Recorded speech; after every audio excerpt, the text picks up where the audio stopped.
Bagaimana Ibu memastikan bahwa KBS ini dikelola dengan cara yang aman dan bertanggung jawab? Bagaimana memastikan? Karena begini, kami memiliki SOP tersendiri. Setiap bagian ada SOP-nya. Itu untuk memastikan bahwa kami bertanggung jawab atas binatang ini ya.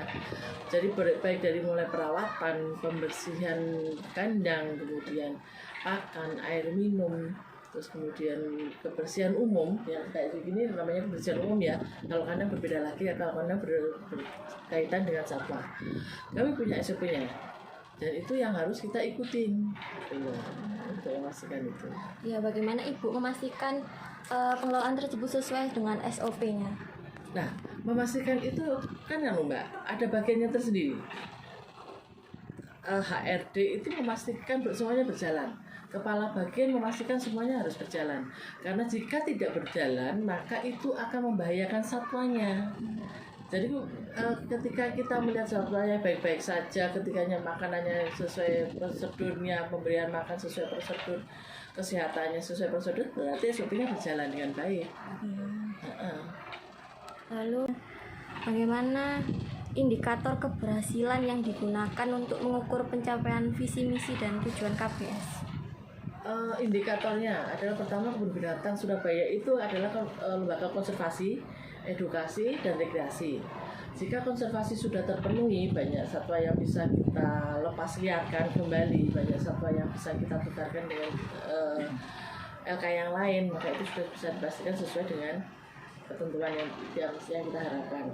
Terus kemudian edukasi itu ada paket edukasi dan ada reguler. Jika semuanya itu dari hari ke hari, dari bulan ke bulan meningkat, itu berarti semuanya sudah sesuai dengan apa yang kita harapkan.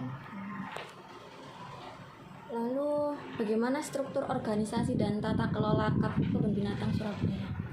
Strukturnya ya dari direksi sejajar dengan Banwas, kemudian ada sekretariat, direktur itu ada dua, direktur itu nanti ada turunannya, ada direktur operasional dan direktur keuangan. Terus kemudian ada sekretariat, kemudian ada kepala departemen, kepala seksi, baru staf. Bagaimana KBS mengukur efektivitas program dan kegiatannya dalam hubungannya dengan penggunaan sumber daya? Kalau mengukur itu pasti try and error ya. Jadi kita pertama-tama yang kita lakukan, kita coba dulu. Nah, mungkin kita akan langsung langsung ini pasti rumusannya begini enggak?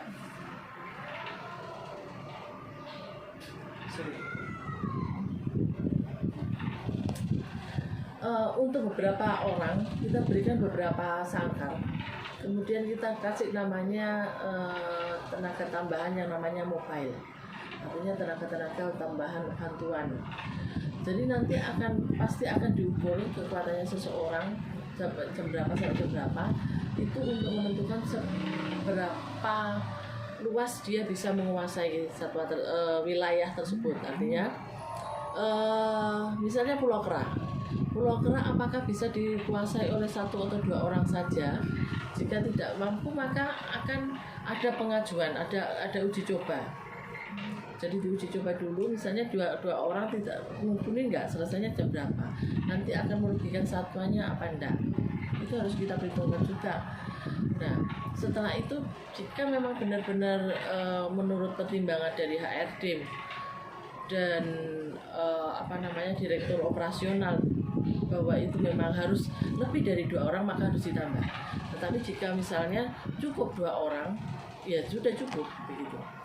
Bisa saja cuma 2 orang, tetapi ditambah dengan mobile. Mobile itu artinya tenaga tambahan, karena sewaktu ada satu sakit atau satu libur, itu bisa masuk di situ. Selanjutnya, bagaimana KBS mengikuti perkembangan teknologi terbaru dalam industri kebun binatang?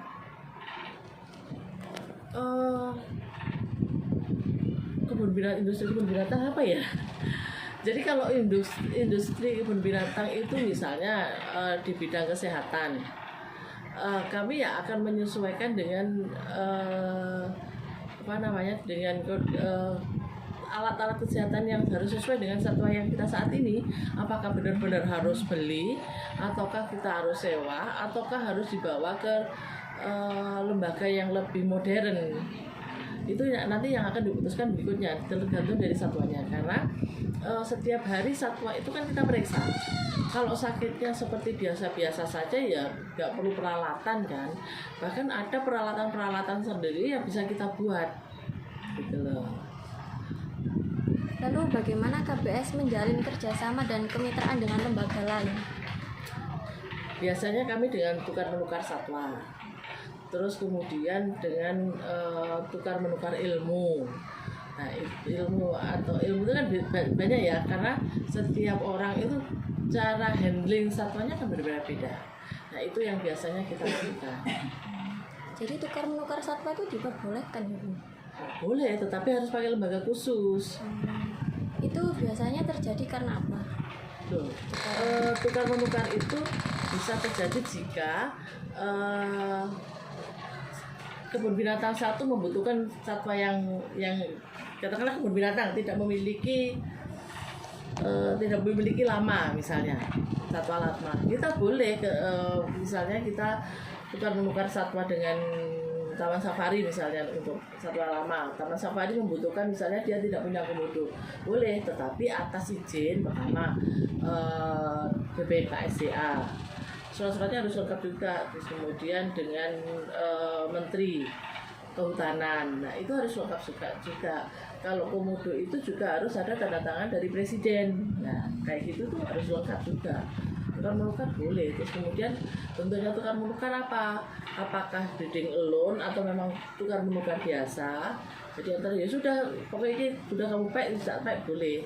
Tapi ada juga yang breeding alone, artinya satwa tersebut dititipkan di kebun binatang misalnya. Nanti kalau sudah punya anak pertama miliknya kebun binatang, anak yang kedua miliknya taman safari, dan seterusnya seperti itu, tergantung dari perjanjian. Ini yang terakhir ya, Bu. Apa saja tantangan utama yang dihadapi KBS dalam hal manajemen dan kepemimpinan? Tantangan yang utama dalam manajemen kepemimpinan, kebun binatang ini belum bisa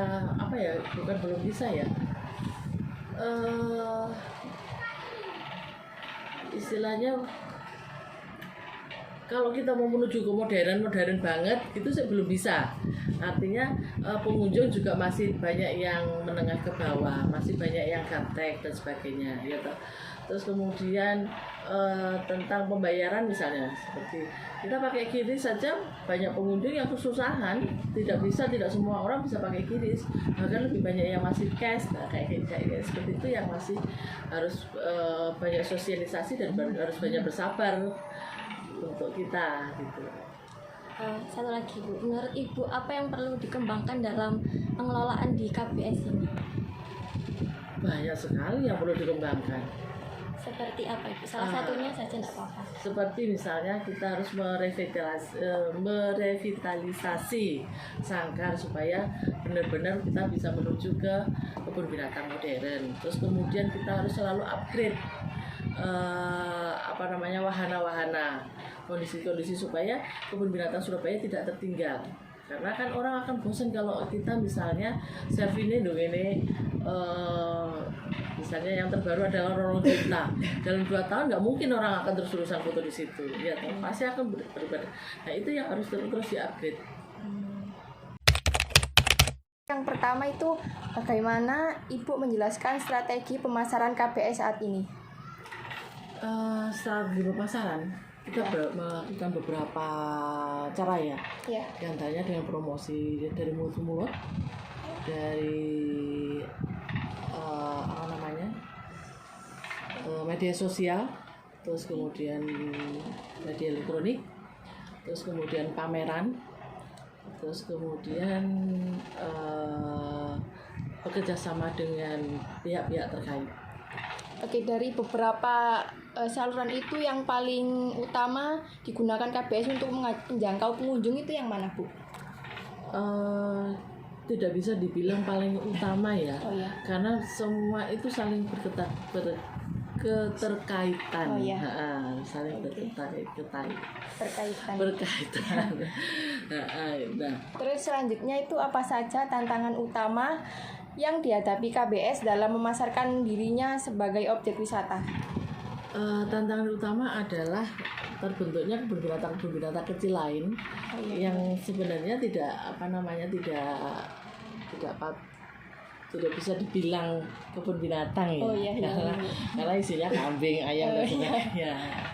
Terus kemudian sekarang mal-mal juga merambah menjadi kebun binatang mini juga. Oh ya, di dalamnya ya Bu ya. Tantangannya kan begitu. Oh itu. Oke. Selanjutnya apa ada upaya wisata KBS beradaptasi dengan tren terbaru dalam pemasaran pariwisata? Jika ada tolong jelaskan. Kayak yang modern itu kayak dari TikTok kayak ada saluran tersendiri buat KBS gitu Bu, ada nggak? Nah, kebun binatang Surabaya ini sedang menuju menjadi kebun binatang modern. Ya, jadi harus selalu mengupgrade dirinya sendiri, mempromosikan dirinya sendiri melalui media sosial yang lain ya seperti TikTok, kemudian Instagram dan sebagainya. Nah, kalian sudah follow enggak ini? Ya, ini Instagram mau sama TikToknya. Mau saya tanya-tanya enggak follow? Kan lucu. Ya nanti di follow Bu. Terus Selanjutnya itu apa ada penghargaan atau pengakuan yang telah diraih KBS atas upaya pemasarannya, itu ada nggak? KBS untuk tahun ini memenangkan juara 1 Extravaganza Surabaya Vaganza maksudnya. Terus kemudian Surabaya Tourism